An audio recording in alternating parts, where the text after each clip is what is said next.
Welcome to UR Tech Partner, your ultimate destination for mastering AI and DevOps. Dive into the world of cutting-edge technology with us and unlock the secrets of artificial intelligence and development operations. Stay ahead of the curve and elevate your tech skills. Learn AI and DevOps with us today.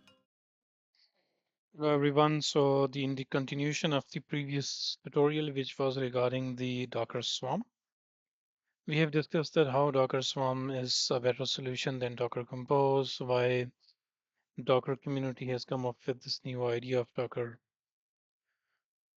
Swarm, because there were a lot of problem in the previous Docker Compose setup.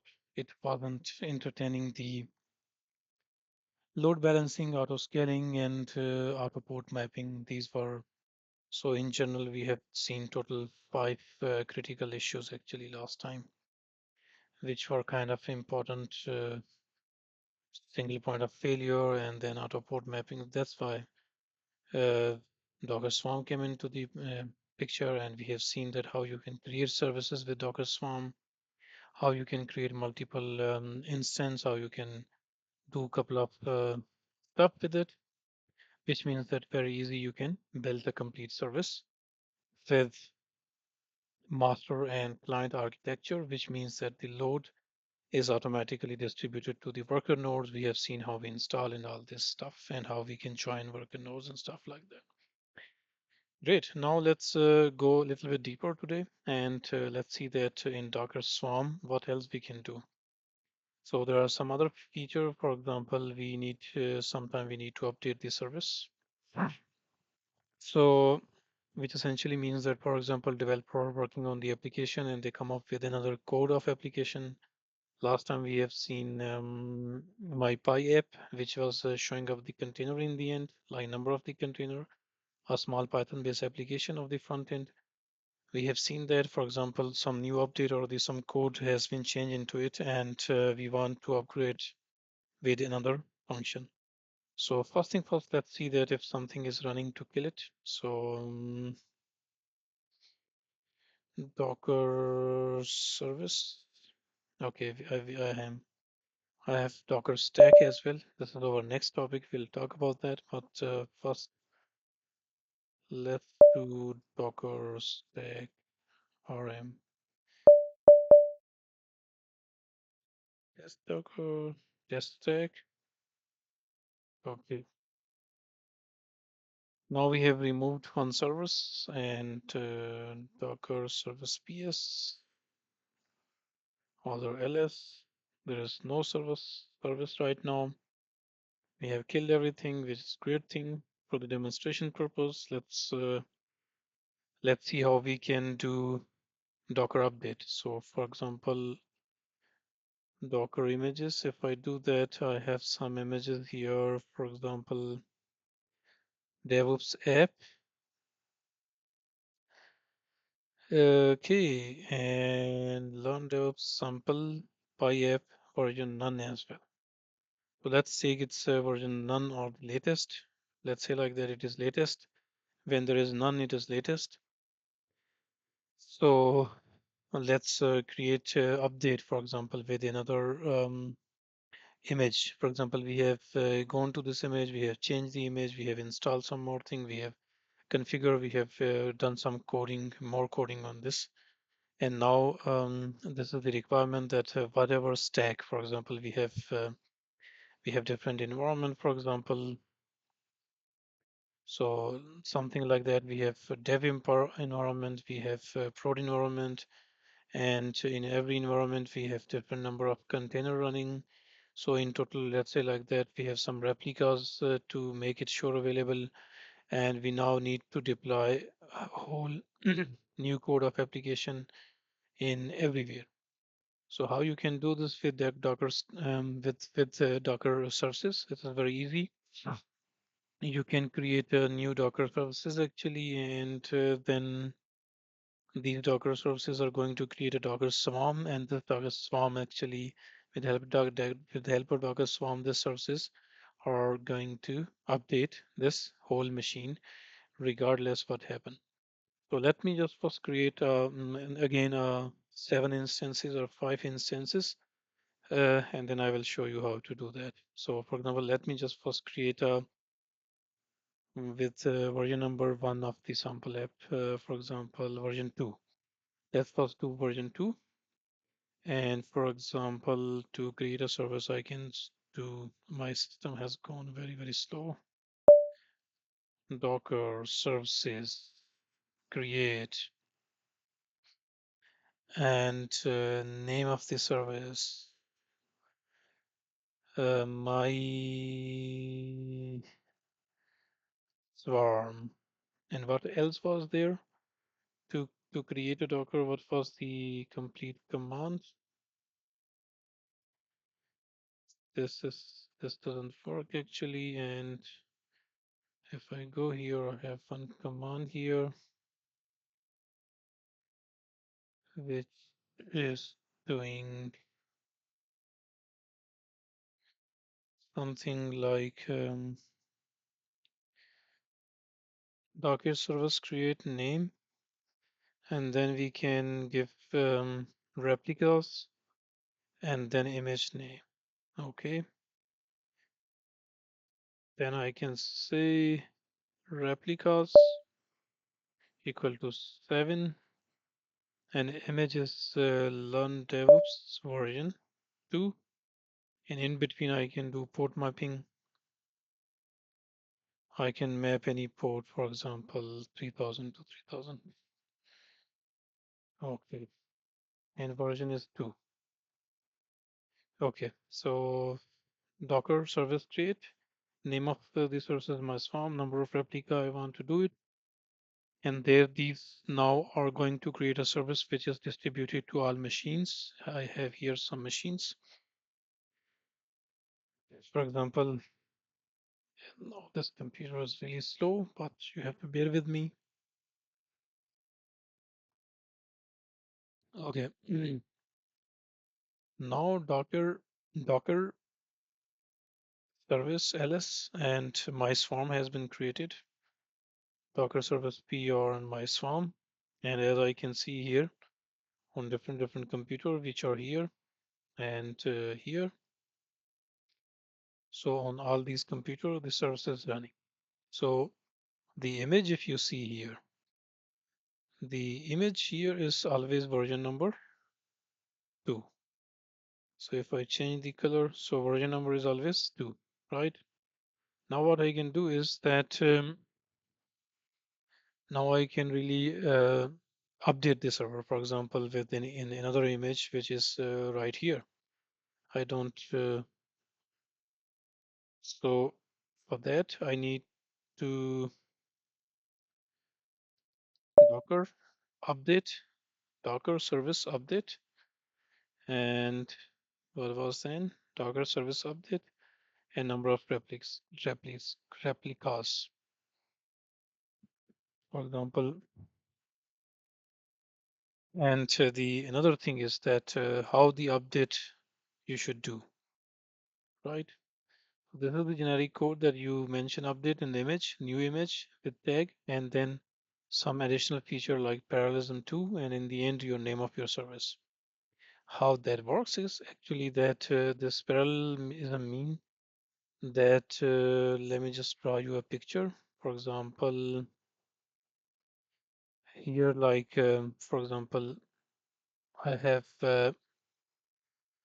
5 container or 4 container are running in a Docker service. This is my service here. Now I want to update application version 1 is running everywhere. Version 1 is running here. Version 1 is running. Now come version 2 and I want to update a container with version 2. So how it does when I here mention update parallelism 2, for example, that if I change all these server at once, then my service will be going to observe the downtime, which I don't really don't want because nowadays there's 24/7 uptime required normally in the setup. So what I can do is that I can parallel pull some Dockers. I pull these Docker 2 down. I pull them down and I create two replicas which are similar, and I inject them to the system. That is that is meant by the parallelism 2.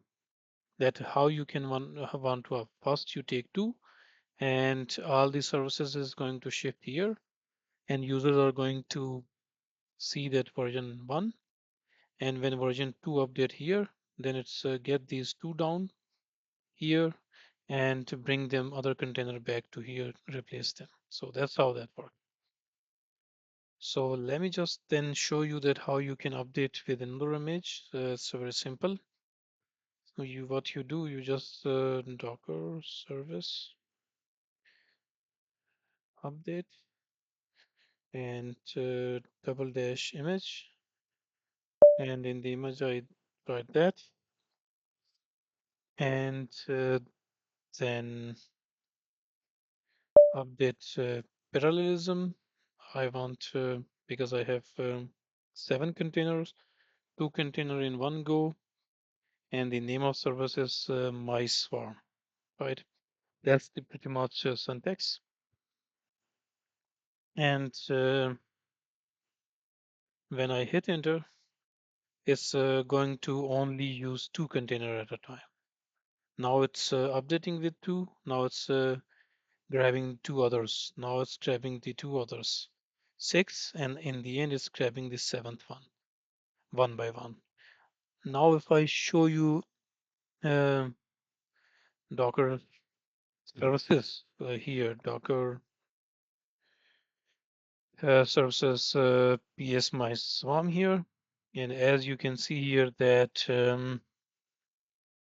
some of the services are shut down, and now you can see which services was shut down has version 2, but now it has latest version. Maybe it's grabbed directly from Docker Hub or whatever. But the thing is that now you can see updated service, and that's how it's doing this stuff, which is really very cool, right? And yeah, I can Docker service and list it, and then I can see that everything is running on the this image, which is very great. So that's number one. That's the thing number one, which we could do it. It's very efficient. It is very great. Now let's see what is this is the update rolling out the update. You can roll back that update to the previous one with Docker service, for example, rollback. You can also remove it. Next thing, you can just scale it. And for scaling means, for example, you think that, okay, now if I see here, for example, Docker PS, and if I filter desired state is equal to running, and if I filter this with the running state, I think that there are 7 services are running. I don't need them. Maybe I can kill like 2 of them. 5 are okay. I can do Docker service scale simply, and the name of the service, which is my swarm, and replica if I just here mention 5, and it's going to revert back the in 2 instances, and Docker service ps my swarm, and as you can see that state is equal to running. Desired yes Docker service POS, and the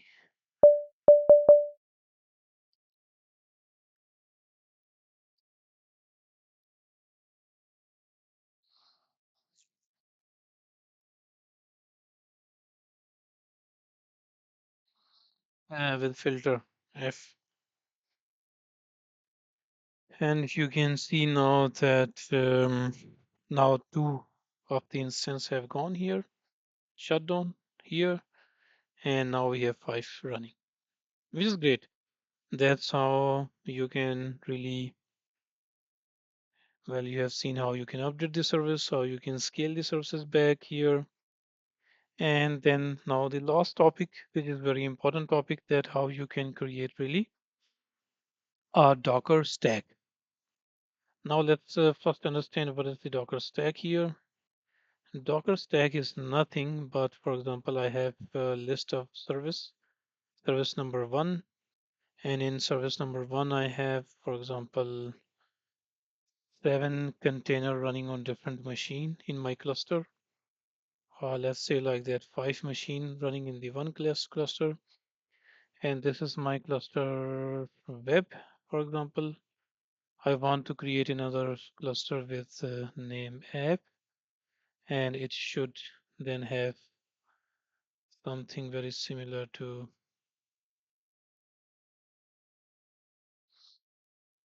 there are some sources running there inside. So this is the different container replica. Might be it has 6 container and so on and so forth. I could have multiple apps, as I have discussed. That might be I have app.healthinsurance.com, app.providentfund.com, app.carinsurance.com. So everything actually here is correspond to one services, and I could have like multiple replicas with multiple services, and in total, what we call it, in total we can call it a stack. In total we can easily call it a in total we can easily call it a stack. And which stack? We can call it a swarm stack. Swarm stack is nothing but Docker swarm, and you must have to have compose file. I have already written here. Docker swarm to run, you have YAML compose file, and syntax is similar. And the command is docker stack and deploy. And here are the options. That's how you run it. Let's see it practically. So as you can see that this is presumably my Docker file. Let's go through the Docker file one by one very quickly. That what it contains. It is nothing. It is very similar syntax as normally you can write in Docker, definitely in compose file. App is the replica or the number one, tag number one or services number one. Here you mention the image of that, mention the number of replicas, restart policy on failure, and this is very important sources, which means that sometimes you need, the Docker inheritedly has designed so that when you create Docker and as and when required, because it is kind of elastic container and it suck up all the power of the computer on your virtual machine or whichever machine you're running Docker. Sometimes it is needed that your operation is kind of distributed and you don't want any single Docker to suck up all the memory. So in a similar case or in the similar use case, you can limit your resources here in this file. And these two are the extra lines actually we have written or we can write in the service stack. Other than that is a simple compose file. Port mapping is same in the web. We have done same. We need image, then we need to deploy replica, restart policy, resource limit, port. That's all. Now, what we do is that we can create a stack with it, right? And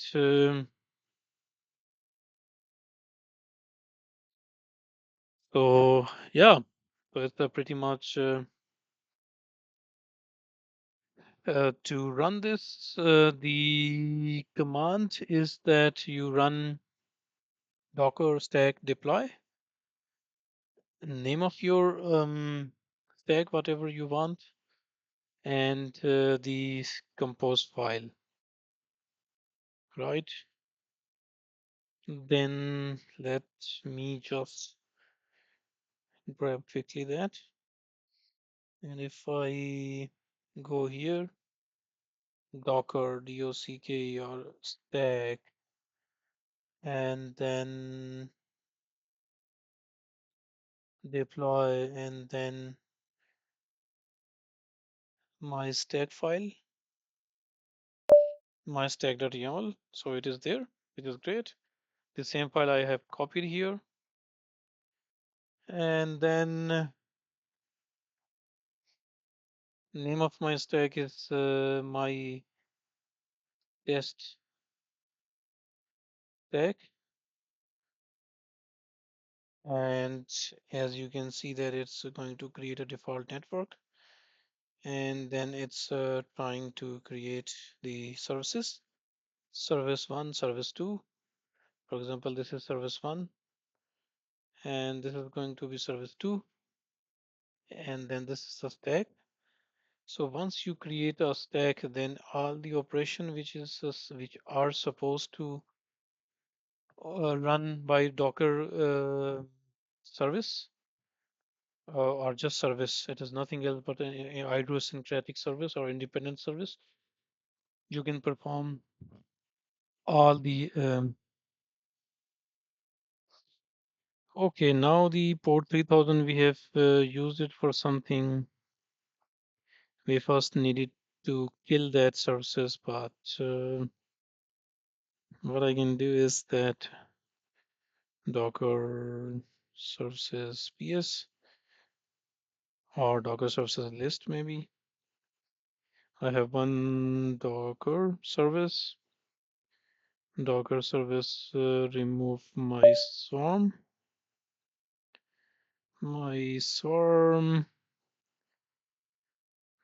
Docker service ps or ls. Okay, okay. The thing is that with the previous code, it complained about deployment, and now we can update our feature because web wasn't successful because 3000 port was already taken. You cannot take the port. That was the reason. And now let's see after removing the services it runs or not. Okay, it's verifying the image. It's doing something, possibly loading a different running. Okay.